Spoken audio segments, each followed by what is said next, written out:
Robert, John Derr. where is the missing middle that we've been looking for in Toronto and now in Vancouver? Well, they think it's infill housing where you got a big lot, and so you put something or other in the backyard, or you put something in the laneway if it has a laneway, or you make it into 2 or 3 properties or units on a single family dwelling. Well, and today on Real Estate Chat with Robert Eid and John Derr Perez. we're going to be talking about missing middle and why there's so much restriction in being able to build this out and to solve everybody's problems and why this would affect you as our Real Estate Chat viewer. Let's share this article that Robert sent to me. It is from the Globe and Mail. Vancouver's new multiplex rules could stunt stealth density projects. And it talks about a person who is creating these projects through Heritage Housing and has been up until recently approved for all of the different projects that he's built that have become multiplexes. Robert, you'll fill me in more of the details of this. But then up until recently, all of a sudden, the government bodies that approve these projects have stopped approving it, which is, of course, a detriment to the middle, the missing housing middle, the missing middle, they call it, in building multiplexes to be able to sustain the growth of the demand of supply in the city. Robert, so why don't you explain a little bit more about this, and we'll link this article in our show notes, of course, sponsored by Air Canada here, not Real Estate Chat, but this article of Globe and Mail. So just make sure you call them ahead of time to see if your flight is on time. But Robert, give us a little bit of a scoop. Yeah, well, this is important to us in Toronto because Premier of Ontario, Doug, brother of Rob Ford, said that he's going to allow 3 units on every single family dwelling lot. And I don't know the rules. Like, I'm in the real estate business, I'm supposed to know the rules, but I don't know the rules. So what do you know about the rules?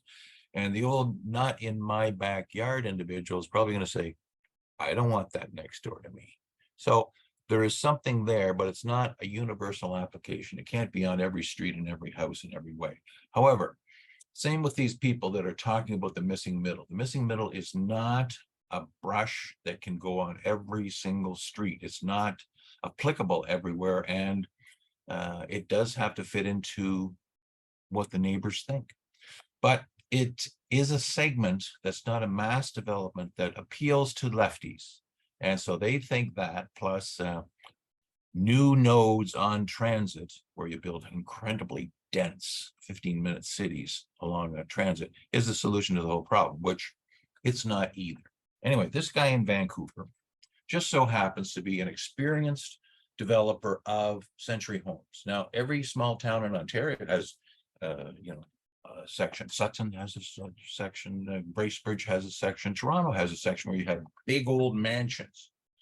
And everywhere within Toronto, East Toronto, West, and all these small towns that were within the Metroplex have a section where you have old, huge mansions that were broken up now into rooming houses, into apartments, and who knows what. So this chap in Vancouver, knowing what the heritage rules, what we would call heritage rules, designation rules, are, and grants available and redevelopments through that, says, I will retain the character of this grand old mansion, but I'm going to break it up into 3, 4, 5, depending on the size of the property and the building. And they're calling it condo units, even though in Vancouver they call them strata. It's the same thing as our condo. And with the generous rules that they were letting him do until recently, put a few townhouses in the backyard. Like if he's got a corner, like he picks the spots where the land is there. Normally on a corner, you have more land and a way to redevelop 2 frontages. So what they are talking about here is adaptive reuse of outmoded buildings in a way that fits the neighborhood, keeps the heritage outside, but provides 2, 3 smaller bedroom units in prime area of town. So it should be a good idea, except the people who are in charge of the zoning and the heritage committee are saying, well, we don't want you to use these special privileges that we were offering you before under something called a Heritage Revitalization Agreement. We're just going to let you use character retention incentives, which character revitalization incentives would be, we will lend you the money or we'll give you a grant after a few years if you will restore the windows on that place in a fashion that resembles what was originally done, even though that will be with the old way. We're going to do it the new way with thermal glass and one thing and another. This happened in Markham. Markham has got a heritage designation that they use a lot in the various 3 zones, Thornhill and downtown and Unionville. And there's one in Toronto. And the Heritage Act of Ontario really was spearheaded by Don Cousins, the former mayor of Markham, because he knew he had a problem there. He wanted to solve a solution to solve the demolition wholesale of these old charming properties.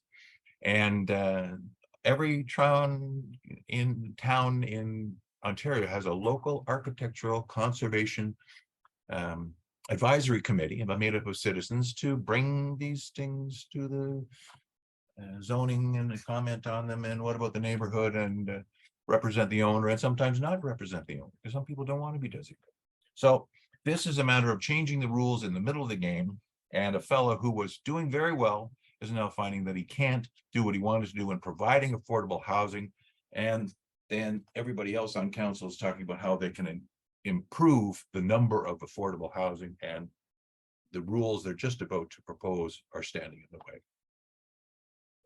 Which makes it very interesting, because why hinder something that's already working and the growth of something that's supposed to provide solutions to housing problems by creating these, I guess, changes to the rules or changes to the way things are going. So, I mean, Robert, because in as much as we can't really affect these rules in government, I mean, of course, it helps when you vote people in and whatnot, but a lot of these politics are causing restrictions and red tape. What's a proposed solution, or what's a way to fix this problem?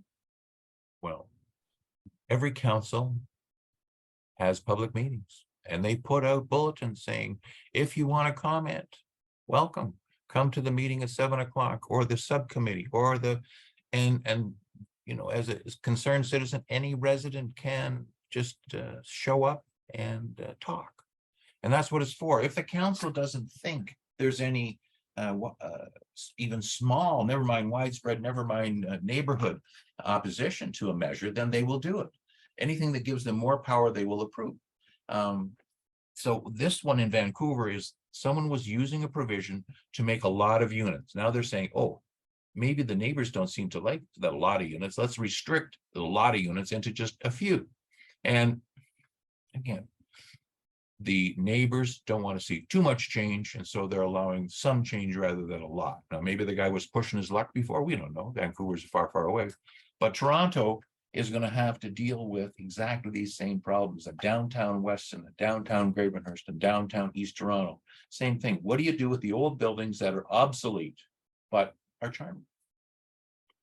And that's where you've got to be involved as a real estate chat viewer, whether you're in Toronto, Calgary, if you recently joined us from there, Vancouver, is that there's a lot of these charming, in Robert's word, and they're absolutely beautiful heritage buildings that need to be preserved. And if you've seen some of the Toronto condo developers that have built on a land where there is a heritage building, they've retained, because they've retained some of the charm and element of an original building and have built above that, because, I mean, a lot of these buildings are nice, and it'd be good to have a flashback of history. Otherwise, you're just looking at concrete and aluminum and steel and glass and all of that sort of thing. So we'd love to hear your comments. I mean, this is probably one that we can't provide you a fix for, but just an interesting topic to talk about nonetheless.